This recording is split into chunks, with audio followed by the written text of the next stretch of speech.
All right, guys. So we traded pick 32 for pick 52, a second-round pick in 2019, and we flopped fourth-round picks. We felt like the value was right for us, where we are as a football team, where the value was in this draft. There were a bunch of players that we still like, that we're optimistic and excited to get tomorrow, and then we'll start working on that now.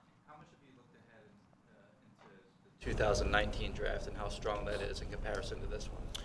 Well, when you look ahead, it's always hard to know exactly how it's going to be. People are going to come out, players change. You know, when we looked ahead last year at this draft, and we've talked about this on many occasions, you know, a lot of variables change. But we thought the strengths of the draft next year were different than the strengths of this draft. And where this draft was strong, it continues to be strong until tomorrow. So it gets us an opportunity to still get a good player, possibly, but more importantly, also continue to build.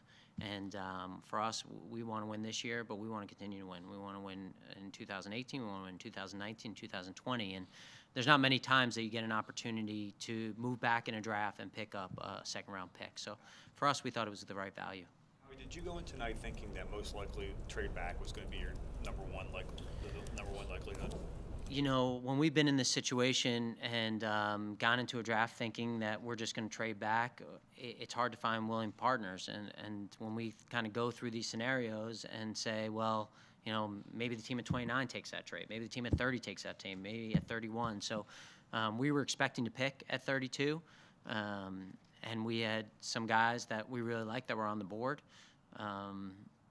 And I think what happens is that you see as the round goes and you start getting calls and guys like guys, and as guys go off, you know, some teams bail out and some teams come back in. And so we just had to weigh all those things, but we did not come into the night thinking we were going to trade out.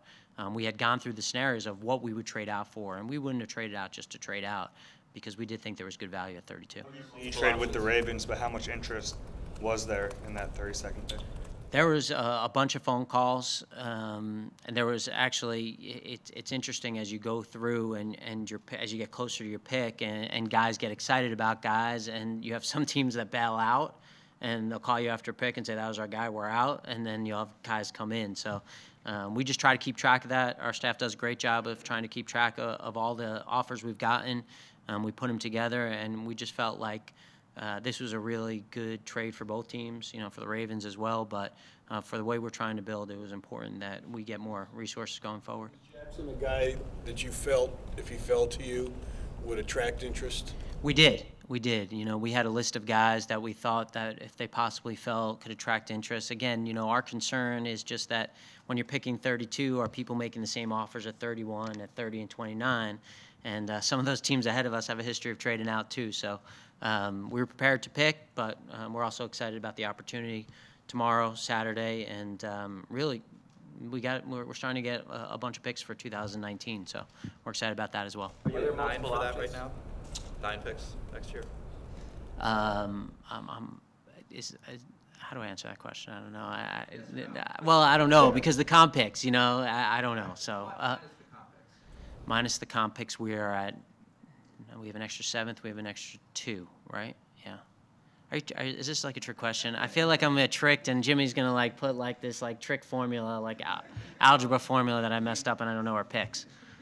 The other day you said there were 32 guys you had to be comfortable with. Yes. How many of them are still on the board?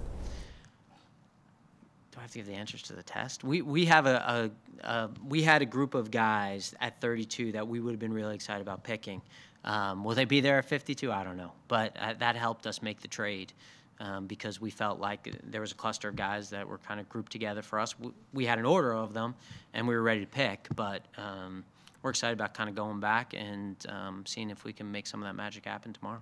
Were there other offers at 32 when you were on the clock? Were you balancing this against other offers? Yes. I think, you know, our balance was, you know, the short term versus the long term on the trade offers, and we decided that it's just too hard to get a second round pick. And when we look at the draft, you know, the difference in value when you're picking in the second round versus even when you're picking in the third round, it's too good. It gives you a lot of flexibility. So we were excited. Our draft room was really excited to be able to get this. Is that difficult to prioritize getting more value as opposed to drafting more players this year when you have a chance to go back to the Super Bowl?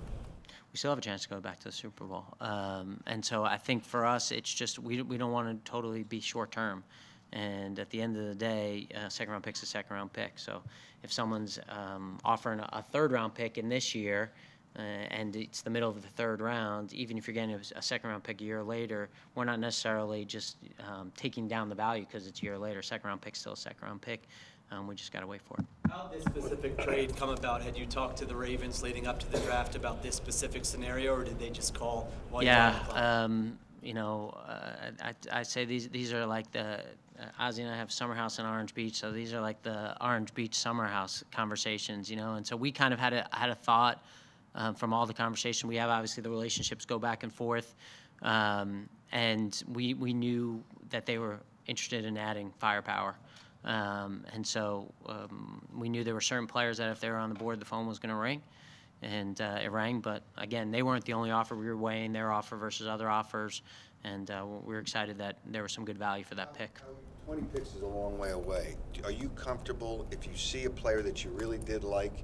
Are you comfortable that you have enough to be able to move up a little bit to get a player that you want in the second round? You know, Howard, it's perspective. 100 picks was a long picks away, and that's what we were looking at. You know, 31 picks was a long picks away. So, you know, I think from where we're sitting starting this right now, we're kind of looking at it the glass half full, that we're in the game tomorrow. We're strongly in the game on Saturday, and we're rolling in 2019 too. So we have options at our disposal, and we won't hesitate if we think the value's right to move up or move back again tomorrow.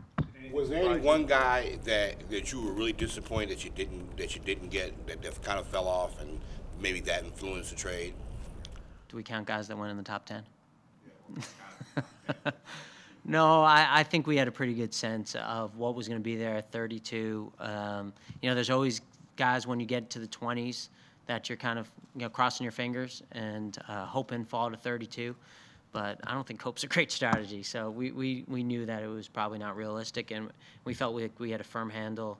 Our scouting department does a great job preparing for this moment. So we felt like we had a firm handle of what was realistically going to be there. Of course, there's guys that go before you pick that, you know, you would be excited to take and that you're disappointed, but that's the nature of the draft. Were you surprised by anything that happened tonight before you guys picked? Yeah, I mean, there's always surprises. There's always, because your boards are different than everyone else's board. So, you know, everyone sees things differently. So there's always picks that you kind of look at and went, wow, you know, we had him later than that. But I'm not thinking anything off the top of my head that was really glaring. If you're willing to answer this, what are the strengths of the draft going in to day 2? It's interesting when you always preface a question with, are you willing to answer? You give me the out to say no. So, like, I just should say no. I think when you look at it, the strengths of the draft that came into the draft come into play even more so after you get past the first round. I mean, you know, Zach, you've studied the draft for a long time. I mean, there are certain positions that are just hard to get after you pick, not only in the first round, but really the first 15, 20 picks. So that wasn't probably the strength of the draft to begin with. This is like a Rubik's Cube puzzle I'm giving you. And the strengths that we felt like were there before are the reasons we made this trade back, because we felt like what we were going to get at 32 was going to be a strength throughout tomorrow as well. So let's go add a second-round pick for next year and still have an opportunity to maybe add to our team. Thank you. Okay, thank you, guys. We'll see you tomorrow.